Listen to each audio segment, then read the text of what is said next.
viewers, Chriso here. I want to share with you a project I'll be working on over the next few months. This is my 1979 Space Fever cocktail cabinet, made by Nintendo, a year after Space Invaders, basically a direct rip-off. As you can see from the cabinet, it's in okay shape, but very, very worn. The control panel has had some great use. This control panel is 1 and 2 player, and then left and right only, and a single fire button. And that ABC are the 3 different game modes, effectively 3 Space Invader type games in the one cabinet. There's the Namco badge there.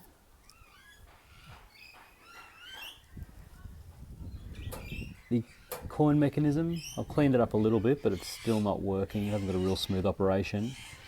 Coin rejects a lot of the time. The coin door, a little bit buckled, doesn't close particularly well. You can see inside there, the game counter, 18595. So as I said, some good use this machine.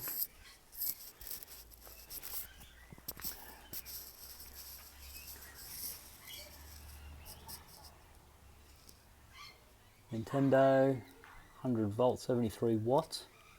Nintendo Leisure System, that's a great looking badge there. A lot of Japanese writing too, I assume it means it's translating the same information. Around the back, apologies about the lighting, just left and right and a single fire button. Again, very dirty. A lot of Japanese writing and a fair bit of use too. You can see here, a single speaker on the 2-player side for some particular reason, not on the 1-player side.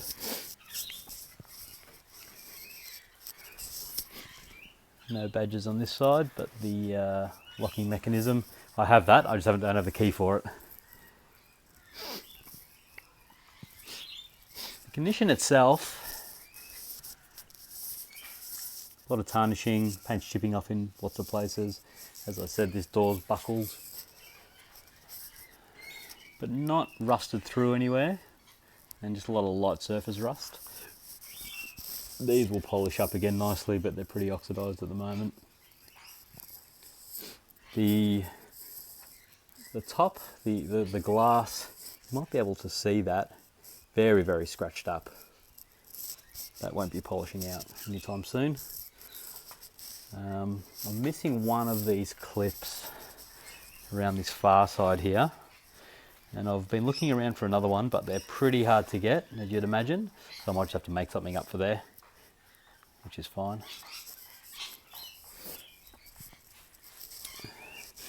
The vinyl's all coming off in certain places, chipped off as you can see there. Around the back side is missing an entire piece. But the wood itself isn't too bad. The corners are rounded.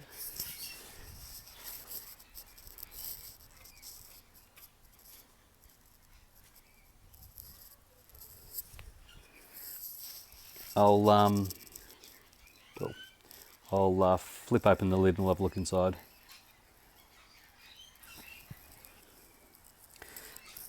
So the inside of the lid itself is not too bad. We've got the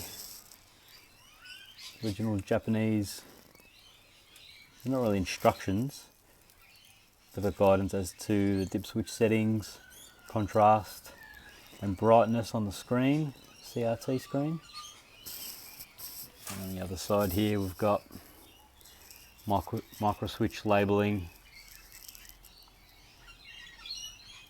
information about the jammer board, bracketry. The bracketry for the locking mechanism is still all straight. It's very heavy duty, as is the other side. The wood itself is okay. Again, it's had a lot of use, but there's not a lot of warping, no obvious water damage that I can see. It's kind of flaking off a little bit here. Nothing too serious. Down here is where the most problems are, so that's where the hinges screw into, but they've all come loose there, and this side's quite a bit worse. The hinge was falling out completely there, and this corner piece here is split in two, and someone's thoughtfully put some chocks in there and just put a dirty great screw right through to keep it in service. So, as I said, no major issues, nothing that can't be remedied pretty easily. Tinted perspex with my reflection still in good nick.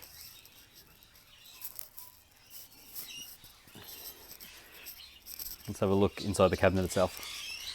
Ta-da! It's an empty cabinet.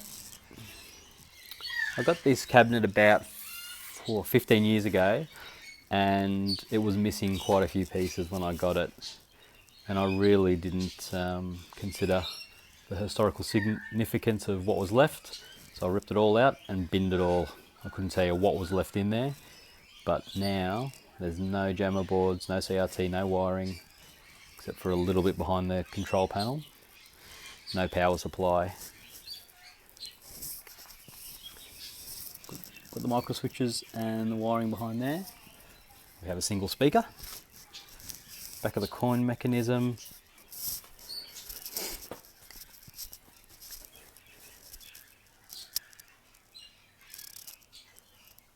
And the micro switches for the one player control panel. We've also got the original, what is that, a door stay? Whatever that is to keep, whatever that's called, to keep the lid upright. I've tried to polish that just with a bit of foil and water, as I saw in another gamer's restoration, and it did take off a lot of the rust, the surface rust, but obviously the pitting remains. That might be okay for now. So, my plans for this thing. It's Christmas in a few months, and I thought I'd restore the cabinet to its former glory, the outside of it anyway. But I'm going to fit new parts. I'm not going to find the original parts to fit this. I will retrofit it with a newish computer, probably a flat screen TV, and I've started building a MAME machine on my desktop. I am no computer programmer at all, so I've gone for the most basic setup possible. I'm using Galaxy. It's really easy to use, even for somebody like me. There's not a lot of tutorial support on YouTube. There are a few forums that kind of deal with the issues, and I've managed to set up 5 games on it pretty easily. So if you're looking to get into it, recommend Galaxy. It's just so basic to use. Look, I've seen Hyperspin in use, and a few other the more powerful ones, and they look fantastic, super slick. Galaxy is not that slick, but I mean it plays the games and it does the job just fine. So that's going in the next few weeks, and then once I fitted all that, I'll pull it back out, get the cabinet powder coated, I'll sandblast and powder coated. I'll get the legs polished back up, get the coin mech working. I'm not going to put a free play or just a credit button on there. I will get some coins for my 2 boys so they can sort of experience what it's like to use an arcade machine and pump it full of 20-cent coins in this case. The control panel here is going to be the biggest departure from originality, as well as the new computer, I guess. Obviously this only goes left and right, and there's only a single fire button. I'm going to have to make another control panel, and I want to play Street Fighter and Mortal Kombat, so it'll need 6 buttons plus a joystick that does 4-way and 8-way at a minimum. And I don't want to really touch any of this. I kind of like it that it's all worn out, and the piece that it sits behind is nicely rounded, nicely formed. So I'm just going to take that piece out completely and build another one with the same screw holes and the same hinge mechanism at the bottom. So if myself or somebody else ever wanted to restore this back to original, that they'll be able to do so. And I'll do the same for the control panel at the rear. Well, that's about it. I will continue to post videos on my build, so stay tuned for the next episode.